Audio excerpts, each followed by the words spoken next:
ദൈവം സ്വന്തം ഛായയിൽ മനുഷ്യനെ സൃഷ്ടിക്കുകയും പരിപാലിക്കുകയും ചെയ്യുന്നു. ആ പിതാവായ ദൈവത്തിന് യേശുനാമത്തിൽ മഹത്വമുണ്ടാവട്ടെ പ്രാർത്ഥിക്കുന്നു.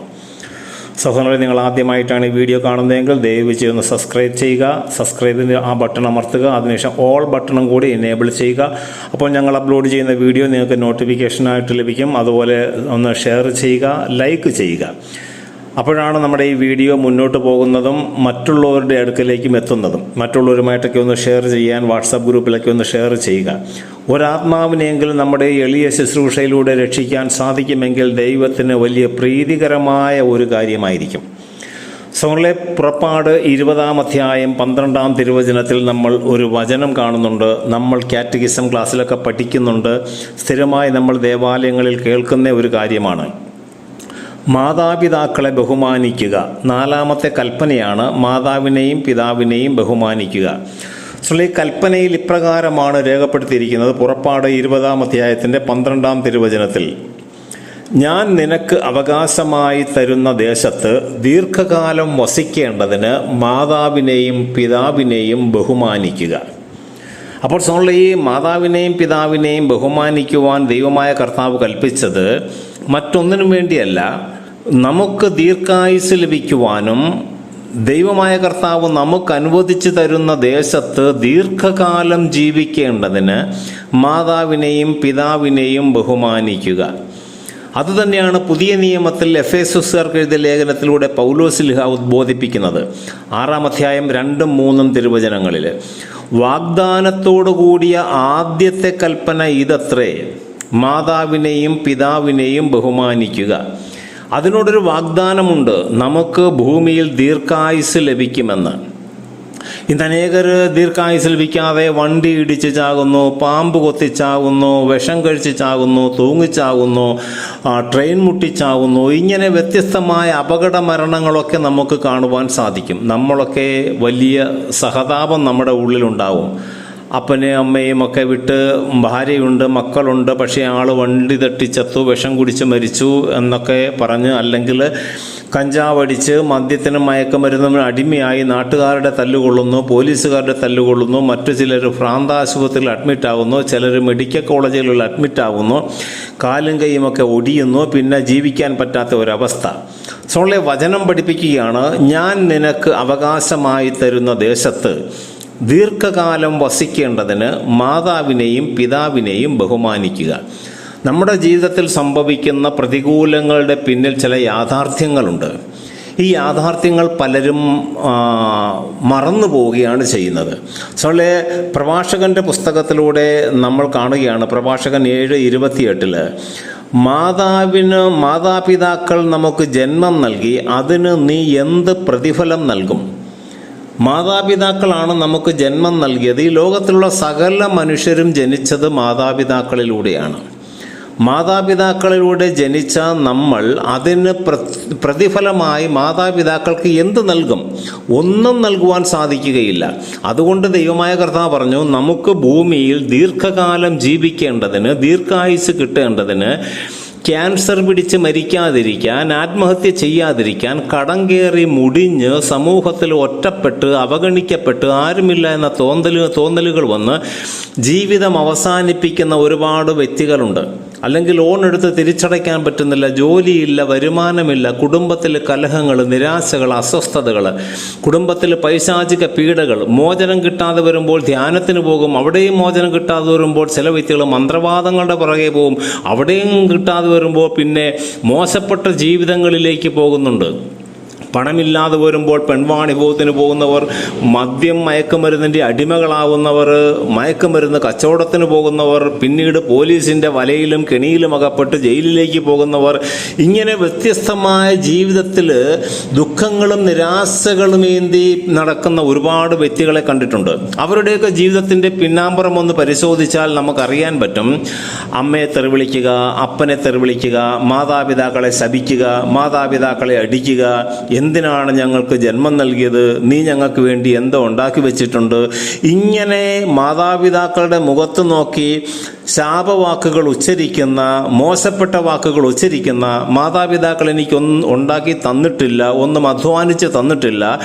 അയൽക്കാരൻ അവരുടെ മാതാപിതാക്കൾ ലക്ഷങ്ങൾ ഉണ്ടാക്കി കൊടുത്തു, കോടികൾ ഉണ്ടാക്കി കൊടുത്തു, അവർക്ക് വലിയ ടെറസ് കെട്ടിടം പണിത് കൊടുത്തു, ബാങ്ക് ബാലൻസ് കൊടുത്തു, എനിക്ക് നീ എന്തുണ്ടാക്കി തന്നു എന്നൊക്കെ ചോദിക്കുന്ന ഒരുപാട് മക്കൾ ഇന്ന് സമൂഹത്തിലുണ്ട്.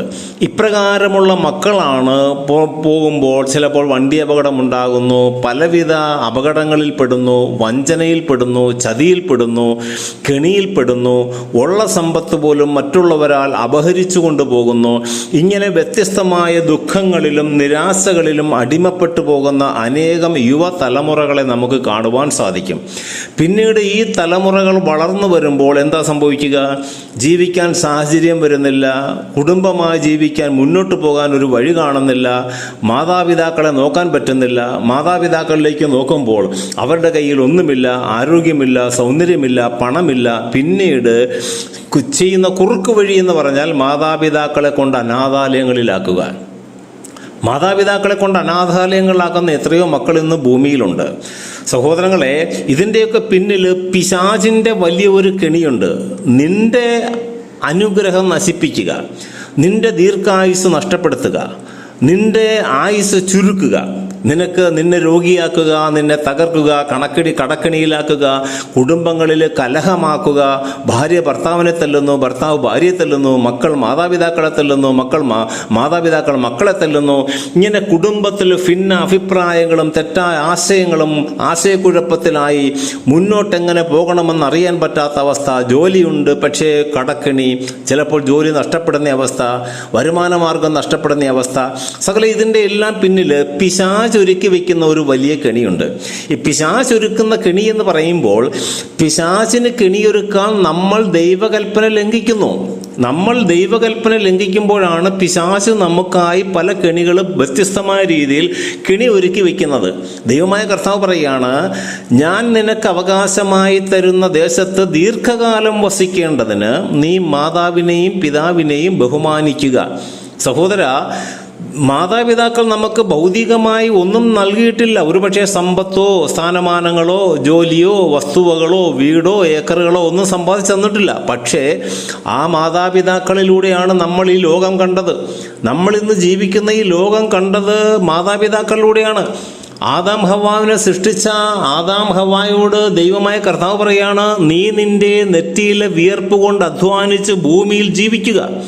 അപ്പോൾ ഈ ഭൂമിയിൽ ജനിച്ചു വീഴുന്ന ഓരോ മക്കളെയും മാതാപിതാക്കൾ 3 വർഷം 5 വർഷം വരെ നോക്കുന്നുണ്ട്. എടുത്തുകൊണ്ട് നടക്കുന്നു, ഭക്ഷണം തരുന്നു, പാലൂട്ടുന്നു, എല്ലാം ചെയ്യുന്നു, സ്കൂളിൽ വിടുന്നു, നമ്മളെ ഒരു പക്വതയിലേക്ക് എത്തിക്കുക. ഇതാണ് മാതാപിതാക്കളുടെ കടമ എന്ന് പറയുന്നത്. പക്ഷെ നമുക്ക് ആവശ്യമുള്ള സ്വത്ത്, വീട്, വസ്തുവകകൾ എന്തു തന്നെയാണെങ്കിലും നമ്മൾ അധ്വാനിച്ച് സമ്പാദിക്കണം. അങ്ങനെ അധ്വാനിച്ച് സമ്പാദിക്കുമ്പോൾ നമുക്ക് ജന്മം തന്ന മാതാപിതാക്കളോടുള്ള ബഹുമാനവും ആ കടമയുമൊക്കെ നമ്മൾ നിറവേറ്റും. നമ്മൾ അലസന്മാരായി മറ്റുള്ളവരുടെ സ്വത്ത് നോക്കി അയൽക്കാരുടെ, കച്ചവടക്കാരൻ്റെയും കരിഞ്ചന്തക്കാരൻ്റെയും അല്ലെങ്കിൽ പിടിച്ചുപറിക്കാരൻ്റെയും ഒക്കെ സ്വത്ത് നോക്കിയിട്ട് നമ്മുടെ മാതാപിതാക്കളെ അതിനോടൊപ്പം തുലനം ചെയ്ത് അവരെ അവഗണിക്കുന്ന ഒരു സ്വഭാവമല്ല കർത്താവ് പറയുന്നത്. ദൈവമായ കർത്താവ് പറയുന്നു, നീ ദൈവത്തെ നോക്കുക. കർത്താവ് യേശയ്യ 49:15 പറയുകയാണ്, മുല കുടിക്കുന്ന കുഞ്ഞിനെ അമ്മയ്ക്ക് മറക്കാനാവുമോ? മുല കുടിക്കുന്ന, മടിയിലിരുന്ന് മുല കുടിക്കുന്ന ഒരു കുഞ്ഞിനെ അമ്മ മറക്കുമോ? വീണ്ടും കർത്താവ് പറയാണ്, അവൾ നിന്നെ മറന്നാലും ഞാൻ നിന്നെ മറക്കുകയില്ല. കാരണം ഈ ഭൂമിയിൽ ജനിക്കുന്ന ഓരോ കുഞ്ഞുങ്ങളും ദൈവത്തിൻ്റെ കരങ്ങളിൽ നിന്നാണ് ഭൂമിയിലേക്ക് വരുന്നത്. അപ്പോൾ നമ്മുടെ യഥാർത്ഥ പിതാവ് എന്ന് പറയുന്നത് ദൈവമായ കർത്താവാണ്. അതുകൊണ്ടാണ് പറഞ്ഞത്, അമ്മ മറന്നാലും ഞാൻ നിന്നെ മറക്കുകയില്ല. അപ്പോൾ ഇപ്രകാരം ഒരു വലിയ വാഗ്ദാനമുണ്ട്. ഈ വാഗ്ദാനങ്ങൾ സ്വീകരിക്കണമെങ്കിൽ ദൈവമായ കർത്താവ് പറയുകയാണ്, നിനക്ക് ഭൂമിയിൽ ജന്മം നൽകിയ, നിന്നെ ഭൂമിയിലേക്ക് കൊണ്ടുവന്ന, ദൈവത്തിൻ്റെ കരങ്ങളിലായിരുന്ന നിന്നെ ഭൂമിയിലേക്ക് കൊണ്ടുവന്ന ആ മാതാപിതാക്കളെ നീ ബഹുമാനിക്കുന്നതിലൂടെ നിനക്ക് ദീർഘായുസ് കിട്ടും, നിനക്ക് സമാധാനം കിട്ടും, കുടുംബത്തിൽ നിനക്ക് ഐക്യമുണ്ടാവും, നിന്റെ മക്കളെ സ്നേഹിക്കാൻ, ജീവിത പങ്കാളിയെ സ്നേഹിക്കാനുള്ള കൃപാവരങ്ങൾ നിനക്ക് ലഭിക്കും. അപ്പോൾ ഇതിൻ്റെ എല്ലാം അടിസ്ഥാനമായിട്ട് ദൈവമായ കർത്താവ് പറയുന്നത്, നിനക്ക് ദീർഘായുസ് ലഭിക്കാൻ വാഗ്ദാനത്തോടു കൂടിയ ഒരു കൽപ്പനയാണിത്. മാതാവിനെയും പിതാവിനെയും ബഹുമാനിക്കുക. എന്നെ ശ്രവിക്കുന്ന സഹോദരങ്ങളെ, മാതാപിതാക്കളെ ബഹുമാനിച്ചുകൊണ്ട് ദീർഘായുസ് ലഭിക്കാൻ വേണ്ട കൃപാവരങ്ങൾ നമുക്കെല്ലാവർക്കും ലഭിക്കാൻ നമുക്ക് പ്രാർത്ഥിക്കാം. കർത്താവായ ഈശോയെ, വോയിസ് കേൾക്കുന്ന എല്ലാവരെയും അവിടുന്ന് പൊൻകരം നീട്ടി അനുഗ്രഹിക്കണമേ.